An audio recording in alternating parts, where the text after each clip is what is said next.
guys? We're back here with another video. I was looking for this.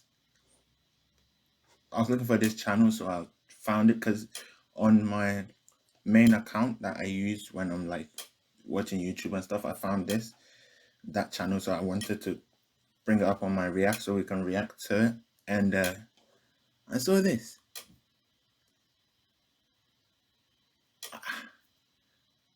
I'm not sure if I want to watch this. Hold up, let's put it on watch later. We'll watch that one later. We're going on this channel. We're about to see what video should we check out.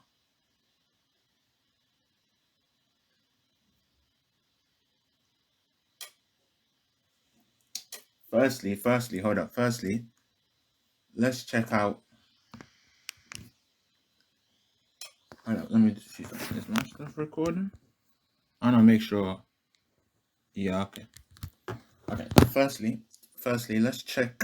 I want to check this out. We're about to start, but if y'all are new, do whatever you want to do. If you want to hit the like button, if you want to subscribe, if you want to hit the notification, it's up to you what you want to do. But let's get into it. With respect to interrogation analysis, it's no secret the benefit of hindsight gives you a considerable advantage when evaluating information. When you know a subject is guilty, it allows you to exclusively look for... With respect to interrogation analysis, it's no secret the benefit of hindsight gives you a considerable advantage when evaluating information. When you know a subject is... Well, I just realized it's guilty until proven innocent. I thought it was innocent until proven guilty. Now I think about it, maybe he is correct. Innocent, guilty until... Nah, because when you're in like interrogation rooms, you can just leave if they have nothing on you. So you can just leave. So innocent until proven guilty. But what I don't like is this. This is not showing in the background. I'm gonna have to like move it to here so then y'all can see it. I can do it now. I could. Let me do it now.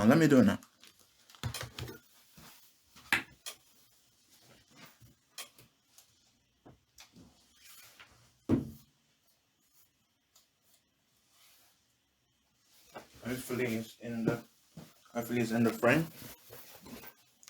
Hold on. It's kind of in there. Will we take that? We'll take that for now. Because let's just get into it. So let's continue. So it's guilty until proven innocent. I thought it was the other way around. But I think so, but... Guilty. It allows you to exclusively look for guilty behavior. The knowledge of outcome highlights the imperative advantage when evaluating information. When you know a subject is guilty, it allows you to exclusively look for guilty behavior. The knowledge of outcome highlights the imperatives while stripping away non-essentials. And this allows you to calculate certain things that would otherwise be overlooked by cause of your own doubt. Hindsight is 20/20. Everyone is well aware of this aphorism, and what's fascinating is that it not only applies, but is far more compatible to the innocent than it is to the guilty. The reason for this is because the information you have to scrutinize is reduced when dealing with innocent subjects. When you remove the versatile factors of misdirection and trickery, you're left with relatively straightforward behavior in comparison. Of course, the argument that everyone is different and can react in a different manner has merit. Human beings are unique, and there will always be exceptions to every rule, especially when you take into consideration that trauma can cause atypical behavior. Yet atypical behavior and guilty... I'm not getting the part where that guy comes in. Is it coming in soon? Oh, okay, it's coming in soon. Atypical, okay. My bad, sorry. I have to be patient. I know. Chill. Okay, I'll be patient. Calm down. All right, let's go back. I'm gonna be patient. Are unique, and there will always be exceptions to every rule, especially when you take into consideration that trauma can cause atypical behavior. Yet atypical behavior and guilty behavior are generally distinguished from each other with relative ease. And that brings us to example number 1. 37-year-old Michael Dixon, described by his peers as popular, friendly, but also unassuming and reserved. A self-professed introvert who turned down a job as a trade show presenter due to his fear of public speaking, and kept his position as a trade show assembler instead. On August 15, 2003, in Hamilton, Ontario, police were called to report a man breaking into a jewelry store. 2 officers responded and chased the perpetrator from the store down an alley before momentarily losing sight of them. At the same time, Michael Dixon was getting off a bus nearby coming home from work. He was the first person the police saw when coming out of the alley and was then arrested at gunpoint. Dixon...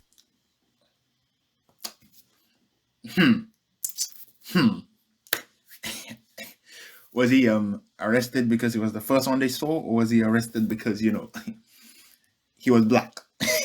Yeah, let's get that correct. So we know what we're dealing with here. Was he arrested because, you know, he was black? Or was it because, you know what I'm saying, it was the first one they saw? Because let's be honest, when the guy ran out, let's say when the guy ran out of the jewelry store, the guy probably black. Realistically, did the guy have no hair? The guy that ran out of the jewelry store, did he have no hair? We don't know this information. Probably he had hair, but they saw a nigga. He looked black, so they were like, oh, my friend. Back in the pen you go, lad. You're coming with us. Why have you arrested me? My nigga, you're black. What do you think? You're black. You came out an alleyway. We were chasing someone down an alleyway. You came out an alleyway.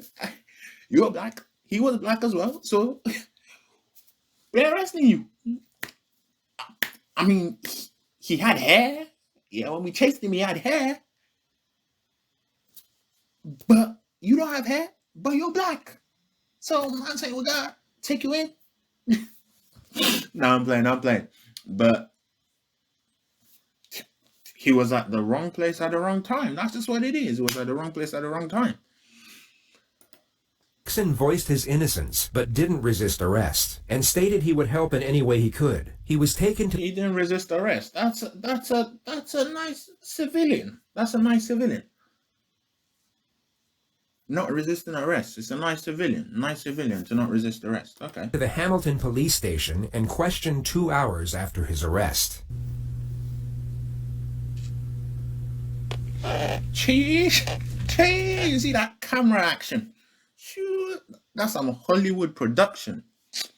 Cheese. Hollywood style movement with a camera. Cheese. All right, I'm gonna stop messing about with the camera now.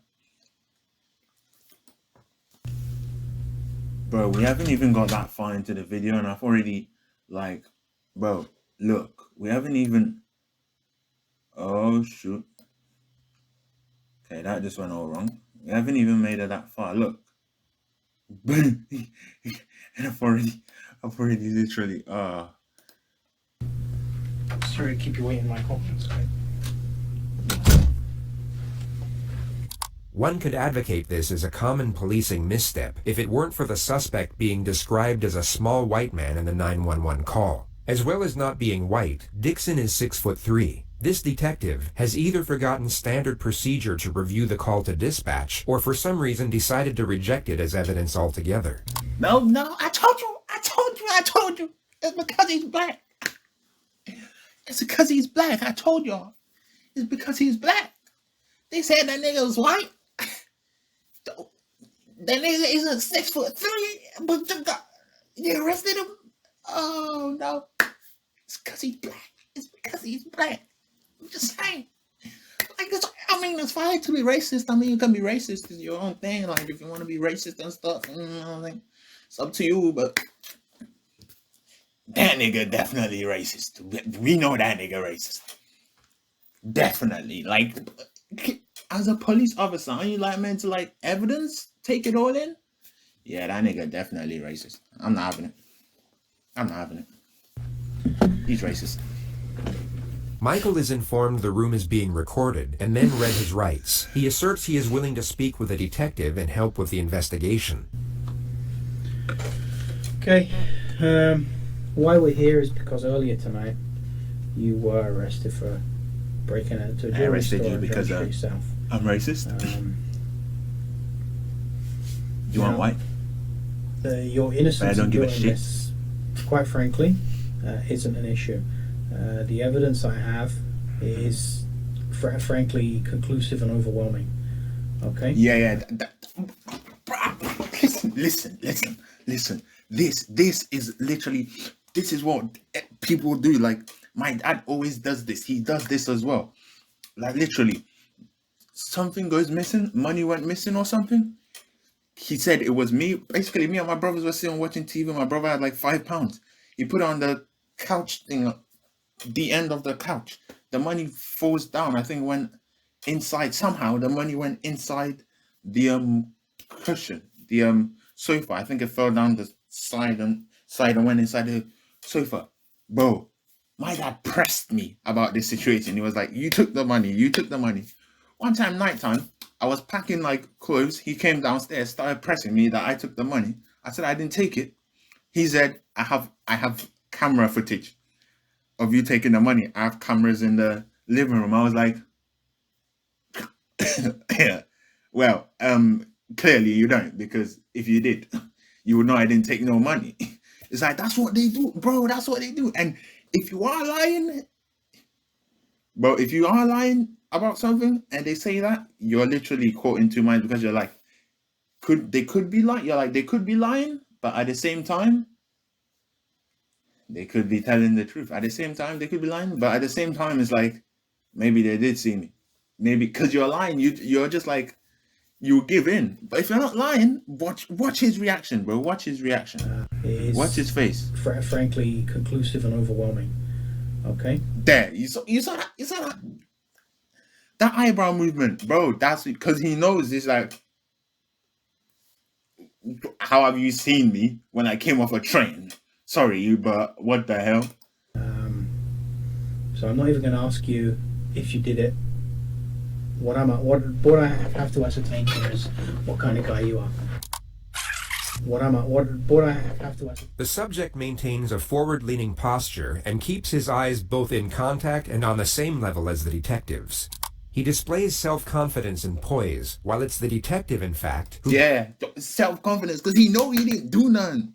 Bro, this is how it be. gives off a nervous disposition. What Michael just did is known as a non-verbal challenge in forensic psychology. So let's break it down into components.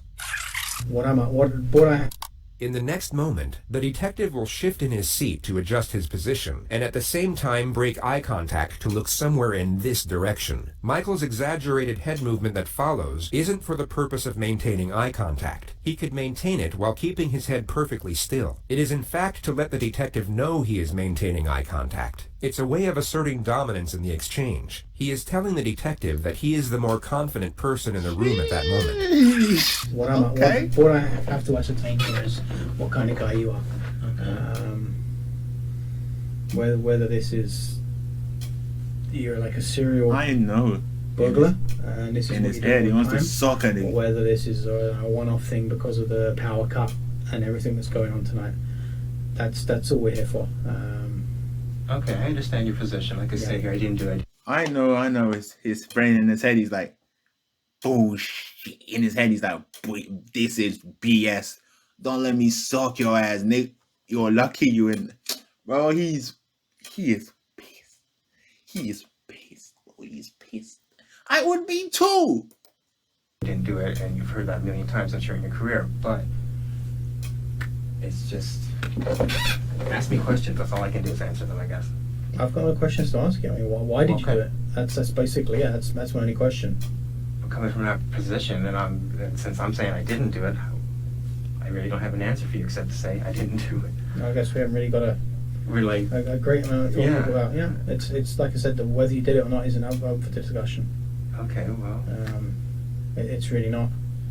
You've no doubt come to notice how incredibly tolerant Michael is over the unjustness of the situation. It's the most unusual thing about his behavior, and perhaps what makes him an anomaly with respect to innocent subjects. So before moving on to the second phase of this interrogation, we'll show you a more common response from an innocent subject facing similar charges. This is 26-year-old Justin, falsely accused of breaking and entering, first-degree theft, and assault. He was arrested at his home and only read his rights to silence on the way to the police station. The footage will begin before the subject knows what exactly he is being charged with. In his mind, he knows he has done nothing wrong, and at this point is unaware he is about to be wrongfully imprisoned for just over 2 years. He gets imprisoned. Oh no. Earlier, the 19th of February, 2 days ago, so it'll be Tuesday. All right, about 5, 6 in the morning. Where were you at then? I was at my mother's house. You call her and ask her. I was downstairs asleep. Did she know you were asleep at that time? Yeah. He doesn't see the interrogators as a threat, but more of an inconvenience. His responses are short and concise. He does not seek approval. He only responds to a question or states a point. I mean, did she see you sleeping at that time? Yeah, I don't never leave. If I ain't doing nothing, I stay at my mother's house. So I'm not working, I'm at home. You didn't go to labor ready that day or nothing looking for a job? Yeah. Okay. That morning, house got broken into. Okay.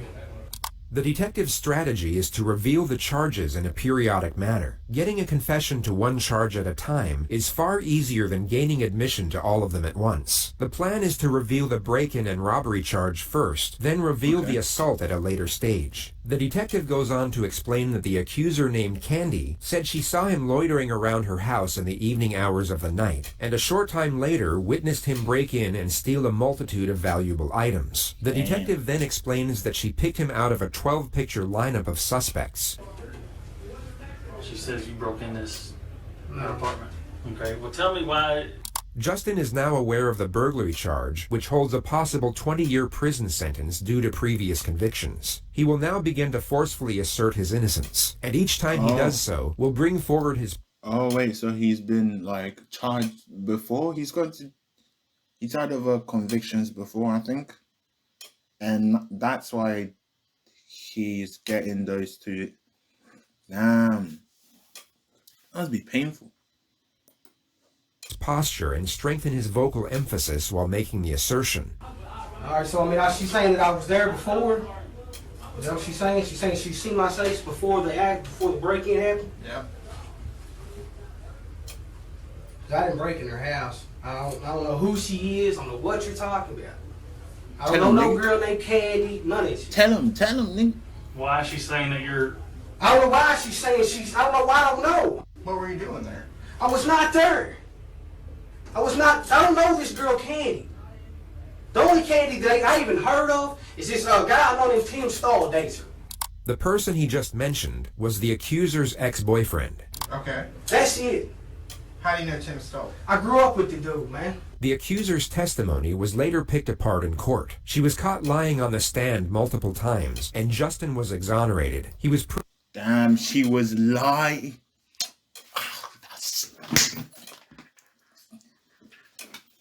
We don't hit women.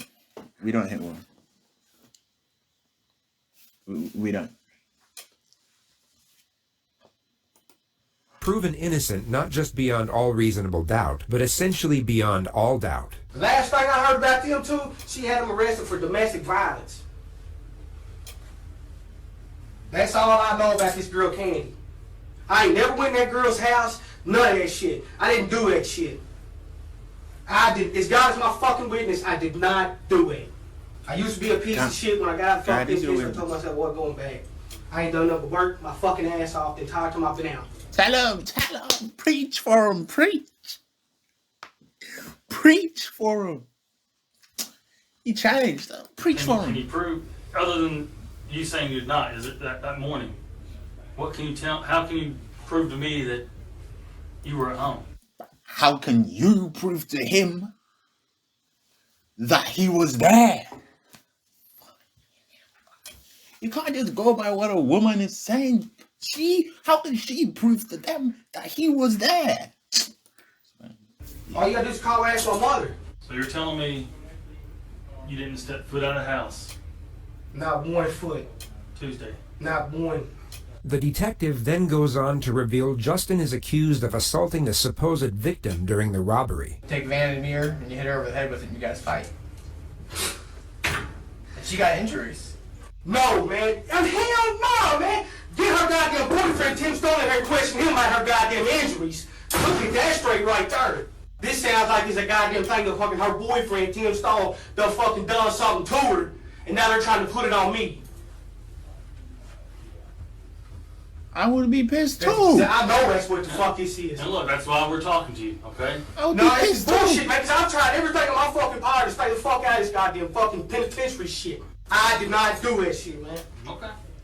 That's what we're talking to. We're here to investigate this, okay? Hold up, y'all might think you can't see his face, That's why we're asking all but these his questions. face ain't there. So it's your. I'm trying to freak out, man, but I didn't fucking do this shit, man. I'm fucking shaking. I did not fucking do this, man. Justin had already served 3 years in prison for a robbery in his early 20s. He more than likely knew the reassuring tone of the investigator wasn't a good sign. Although slightly more animated than the average person, this form of aggression is a commonplace response from the innocent being directly accused. He comes off aggressive, but in a defensive manner. He is not being hostile, but highly combative when professing his innocence. His conduct is totally justified considering the circumstance. When facing a considerable amount of time in prison for something you didn't do, this level of anger is warranted. So when compared to the forgiving composure of Michael Dixon, the extraordinary nature of his behavior becomes even more pronounced. I really don't have an answer for you except to say. Oh, so I guess we basically, haven't really got him being calm a great amount of talking Yeah. about. Yeah, it's like I said, the whether you Him did it being or not calm is not up for discussion. means that he Okay, is. well, It's really not. Okay. There's a number of witnesses. great. One of whom had a video camera. Perfect. Oh, Okay, this well, is that's what I was relieving. saying. That's I'm like- relieving. My dad Quite doing the honest. exact same thing. He says if the video camera. I'm like, show me the picture. Show me the video then. Till this day, I haven't got that video. Oh, and they found the money, by the way. But yeah, till this day, I haven't got the video. He ain't showing me nothing because there was no video, bro. So view the video camera. I have. Okay. That's why your guilt isn't in issue here. That doesn't even. If I was him, I am pissed. If I was him, I'm yelling. I'm literally going crazy. It's being like, so show me the videotape so I can see how you've managed to get me out of that. But I would be mad. Makes sense to me. Because if I'm on the video camera, we'll have to, I guess, I have no choice but to get a lawyer then, if this is the kind of thing. Well, you're tell gonna them to go show through you with. the footage. Tell them to show you the footage because I'm not having it. I'm not having it. I wouldn't be having it. I'll be like, show me the footage before I'm taking it. Before I'm actually having it. Show me the footage. This isn't going to go away. You're charged with breaking in. You will be I charged understand tonight. that. Okay. You will be going to court in the morning. Perhaps the most upsetting moment, considering the fact that we know this man is innocent. You can see the fear emerge in his eyes as he realizes he won't be going home after this interview. Charged with breaking in with intent. Okay, that's what's going to happen right now. He is noticeably afraid of what lies ahead, yet reacts to the situation with reasoning and intuitiveness. Can I ask you something? Okay, are you just making this up that you have a video camera so you see how I react? Because it goes No, that if you're saying, okay, but hear me out for a second, please. If I am guilty, as you believe, because you have me on video camera, then okay, we'll go through the procedure. But I'm saying, I'm trying to call your bluff here because since I know I didn't do it, there's no way I can be on the video camera. Well, like I said, Tell it's not game of poker. Okay, well, I've got nothing to I'm not gain trying from to give you a that. hard time, all right? You know what? I've got nothing to gain from that either way. Which is why Tell I'm him, bro. asking you, did you do it? I'm not trying to catch you out. I've got nothing to gain from that. Getting a confession void of evidence is in fact excellent for an investigator's career. It's a mark of merit and can accelerate promotion. Michael continues to profess his innocence in a calm and composed manner for a further 7 minutes. The detective then asks that he draw out a map and specify his movements before the arrest. Every detail of his alibi was later proven to be 100% accurate. Like I said, on the information that I've got, you're going to be charged tonight with breaking and entering. However, I do have a duty to make sure that the truth is the truth. Basically, the truth is paramount, and the true version of events is paramount. And I have a duty to investigate all of this, and I will investigate. I assure you, I'll investigate this story thoroughly. You see, this how you know it's BS, because man is saying it's my duty to make sure the truth comes out. A few seconds ago, you were telling me. You were literally a few seconds ago telling me you've got me on video camera. You're telling me you've got me on tape, bro. You're telling me you've got me on tape, and now you're like, it's my duty to, get the truth to come out. Bro, what do you mean get the truth to come out? If you've got me on tape, you have me on tape. Let's get that correct. If you've got me on tape, you've got me on tape. Let me see that fucking tape before I can justify for myself whether that is me or that is not me. Shut the F up before I stop you. Damn, I'm raging. It's not even me in there, bro. It's like I'm ready to score up on you. And hopefully, I'll be able to find something here, which will either prove or disprove, what we've discussed tonight. Yeah. Okay. Problem is the speed at which this is going. Yeah. Like when I was on the ground, they're saying, "Go quickly to the terminal." I have like 6 or so guys around me, like talk to the bus driver, Right. like I can't comment on things that haven't been seen, unfortunately. But now I'm left hanging, right? Now I'm looking at this. I mean, this is basically on the evidence I've got. This is the only course of events that can take place right now. But I will certainly make sure that this is looked into thoroughly. Okay, I can give you my word on that. That's my duty. That's what I have to do. Okay, I trust you will. I was just wondering, can I make a phone call? Because I'm supposed to be at work at 8 a.m. You're not going to be able to be at work. Yeah. I know I'm not going to be able to, but I like to phone ahead. I can arrange that you get the phone call to let someone know that you're not going to be at a place. Yeah. So I'm hanging out in that room till 10? No, we'll be taking you downstairs to a larger custody facility, which you have downstairs. Well, it's not the most pleasant place in the world, but it's only for a few hours. Okay. Okay. From court tomorrow, what happens there? I don't know. Okay. Well, I'm And I kind will of look freaked into, out. I will look into all of this. I trust you will. Yeah. I trust you will. I'll make sure we got the whole picture. Okay. I trust it. Okay. I trust him too. I guess. A little bit. Okay. You're not in an enviable position, and I understand the process. I'm not satisfied with it. That's what I'm saying. I don't And expect that you're going to be happy with it. And I'm thinking, no disrespect to you, but I know someone sitting in this chair has probably lied to you a million times, right? So I'm thinking, what can I do to convince you? I tried to give you the information. You've been very good with me, and I try and treat everybody as an individual. Okay. And my main aim is two things: is that you get your rights that you're entitled to under the Constitution of Canada, and that you're treated decently, and that the truth comes out. That in Canada? The truth eventually did come out, but the suspect It's Canada? wasn't treated decently. He was kept in jail for 3.5 days before a separate investigator looked into his alibi witnesses and checked surveillance of the area in question. He was then exonerated immediately. A civil trial ensued, and Michael was awarded $46,000 in punitive damages. The interrogating officer and 3 other investigators were all demoted and suspended without pay. Damn. Anyways, yeah, that's...